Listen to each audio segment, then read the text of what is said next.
స్వామివారి కళ్యాణాన్ని ఇప్పటివరకు ప్రత్యేకించి వారి ఆశీస్సులు పొందే ఘట్టం మన ముందు దర్శనమవ్వబోతోంది. చాలా విశేషం ఏమిటంటే భగవద్బంధువులారా, ఒక పక్క ఈ పవిత్ర వేదిక మీద ముఖ్యమంత్రి వర్యులు శ్రీ నారా చంద్రబాబు నాయుడు గారు ధర్మపత్ని సమేతంగా ఈ శ్రీనివాస కళ్యాణాన్ని నిర్వహిస్తుండగా, అనంతాకాశం నుంచి పూర్ణ చంద్రుడు ఈ శ్రీనివాస జగత్ కళ్యాణాన్ని వీక్షించడం, ఒక్కసారి తలలు వెనక్కి తిప్పి ఆకాశంలో చూడండి. అద్వితీయమైన అద్భుతమైన ఘట్టం ఇది. పూర్ణ చంద్రుడు, వేదిక పైన నారా చంద్రుడు. ఇది మహానందకర దృశ్యం. శ్రీవత్స వక్షసం శ్రీశం శ్రీలోలం శ్రీకర.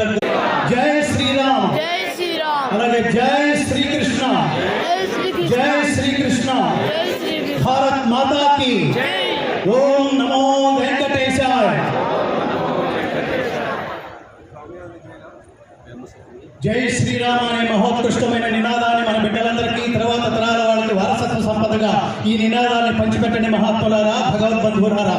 జై శ్రీరామ్ అని ఎందుకనాలంటే, జీవితం అంటే సుఖంగా బతకడం కాదు, కంఫర్టబుల్ గా బతకడం.